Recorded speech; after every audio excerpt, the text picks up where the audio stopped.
right, welcome everyone. We are here live in Bali, Indonesia. This is the first podcast I'm recording since I've been here the last few days, and I'm joined by a special guest, Chien, who I connected with last night at Toastmasters. And Toastmasters, if you don't know, it's a public speaking forum where people go and improve their way to present, give presentations, be a communicator, and I highly recommend it.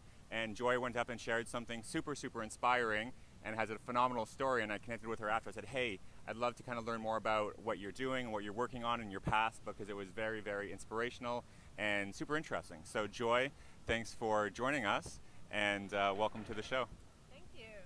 Thank you so much, Quinton. It's an honor to be a part of your podcast. Definitely a first for me.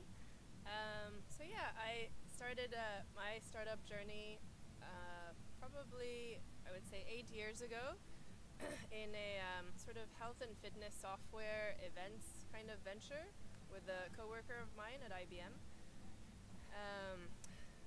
That didn't really necessarily go as planned, but since then I've been organizing lots of startup competitions.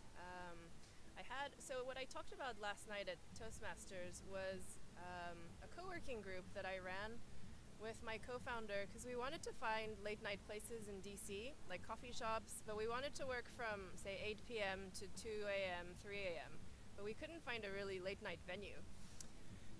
We were just a couple of night owls, and we started a group. We called it the DC Night Owls. It grew from the first meetup of 6 people to, I think, thousands of people. Now it's probably in the 2,000 or 3,000 range. The group has also merged with Big Data DC. This was one of the most rewarding experiences of my life. I found community organizing quite fun and natural, but basically we just wanted to work on our startup late at night, and I think a lot of other people with 9-to-5 jobs wanted to do a side hustle. Right. So we connected with lots of people. We had 2 sessions every week. At some point, we were invited to the White House Innovation Summit. Wow. Yeah, we were apparently the most active tech meetup in the world, according to meetup.com, back in 2012. Yeah, and I heard last night that you said that you got featured in TechCrunch magazine or something about the biggest tech meetup, like you just mentioned, or was it? Yeah, meetup.com. We had a few media coverages, different magazines had covered us. But it was actually just something we did for fun. It was a volunteer project for 4 years, and it grew into this amazing community of friends, fellow programmers, lawyers. At some point, we also had meetups on Capitol Hill. That was really cool. And we had politicians and comedians come and speak. So I would say my co-founder, Andrew, he was quite pivotal in lining up events, and I was the little social butterfly of it, but it was such a fun experience. That's amazing. Just being here in Bali, I just see, coming from South Korea, it's just a whole different vibe here as far as people here doing digital nomad work, startups and stuff. We went to this co-working space last night called the Dojo here in Canggu, and there were just hundreds of people just working on their laptops. And I think why your venture was so successful is because you said everyone's trying to build something on the side, and it's just getting bigger and bigger scene right now. So to kind of be one of the pioneers in that's pretty awesome. So, and now you're kind of transitioning into leading workshops and retreats here in Bali. So if you want to share kind of how you've transitioned and what you're kind of doing with that, it sounds pretty awesome. And sorry for those of you watching this, it's not the usual setup. I have this mic because we're literally in front of a beach, and if the noise is a little more background than normal, it's because we're in a cafe with music in the background, and we're in Bali, man. So chill. About to go surfing. Exactly. So I found in starting my startup or starting any sort of entrepreneurial venture, since then I've really had to face all of my greatest fears and a ton of anxiety.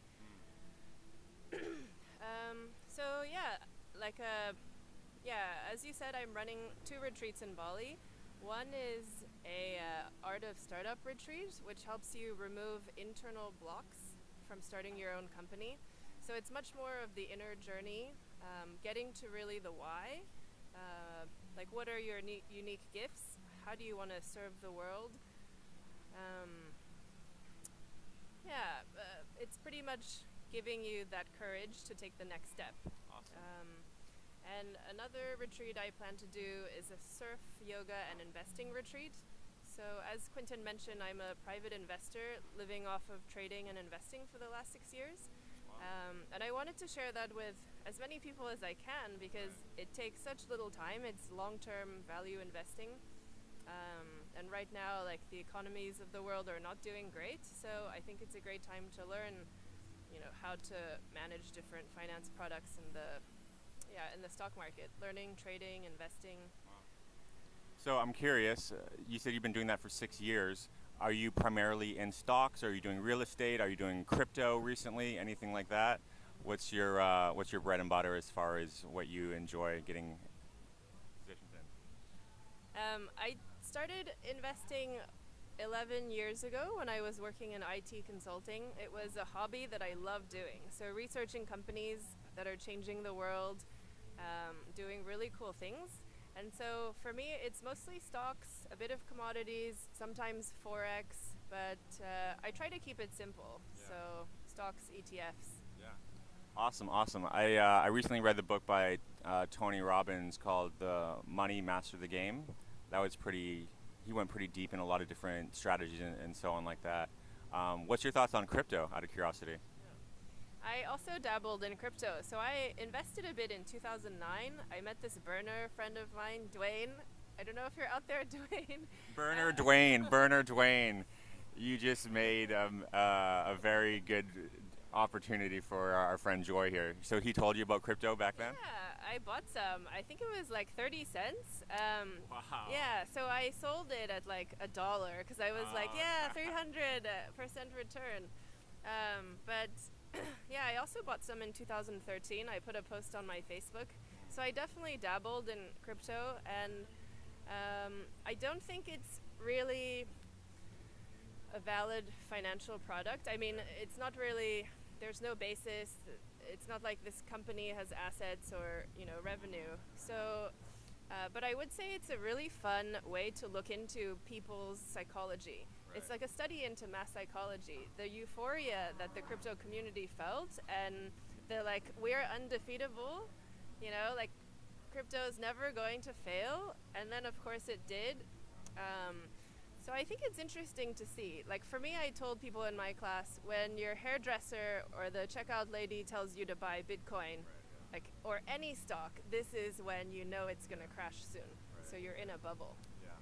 Yeah, it's so random because actually last night after the Toastmasters, I went down literally to this bar right here, I think, and I was just standing there, and this guy comes up and taps me on the shoulder. And the craziest thing, it was this guy I met 2 years ago when I was in Siargao Island in the Philippines, and he's the guy in like 2016 that told me about Bitcoin. And he actually helped me get set up, and it was like the craziest thing because like we didn't know each other were going to be here. And yeah, we just met up last night, and it's funny, I actually did my first podcast recording with him about crypto. I'm like, oh, this is amazing, more people need to know about this. So yeah, I got in pretty early, well, not as early as you, but like when Ethereum was like $14, it's when I discovered it. So, and then got in after that. So, yeah, no, it's interesting. Yeah, like you said, it's not the most stable thing, but the way technology's going, you never know. So with your retreats, that's pretty awesome. It's always been like, I actually used to run a surf camp in Tofino on Vancouver Island. Yeah, so that's kind of what I did from like 2005 to 2007 for 2 years. A friend of mine had a surf shop, and I was just running all the camps for him out of it. And yeah, one of my first kind of business endeavors was doing a surf camp retreat down to Mexico. So I took all these university students down to Mexico and did like a 2-week retreat there, kind of thing, and that was awesome. And ever since then, I was like always wanting to do something like in like Costa Rica or Bali, like a retreat. But you're actually doing that now. So how did you get started with that, and how was that process as far as like getting, I guess, the registration people, finding a venue? Like, what was that process like? I'm just curious how that went. It's all, I mean, pretty organic, kind of like this co-working group that grew, hugely popular, and I just wanted a late night place to work. Same with the retreat. A lot of friends have been asking me how I can be financially free or living in Bali for the past few years. And I said, well, I'm happy to teach you, and part of my day is also yoga and surfing. So I'm basically living my life in Bali and trying to build a community around that. And finding villas is really easy. And I've had the privilege to teach lots of IT nerds at Dojo. So I mean, I've taught a lot of the digi nomads already, and it's much easier than you think catching waves. Oh, for sure. Yeah, and it's addictive as hell too. Like after you do it, you don't want to do anything else. That's really cool. And so, how long have you been in Bali? I've been coming to Canggu since 2014. So Dojo was just being built. I had some really interesting conversations with Michael in the beginning about how he saw the vision of Dojo developing. So yeah, I probably spend a few months here every year so the last 5 years. Cool. And you said that you were based out of Singapore for a while, or that was recently, yeah. or yeah? Still based out of Singapore. Okay. My apartment's there. All of my friend network is there. But yeah, definitely Bali has an appeal on a lifestyle and conversation level. Yeah, no, I mean it's a special place. This is my third trip to Bali, and I would love to. The only thing is the visa situation here. For those of you that are thinking about, oh, this sounds great, I would love to come and move to Bali and live here, just be warned, you have to move or leave the country every, 60 days? Yeah. So every 60 days you have to take a flight to Singapore and just get a visa renewal.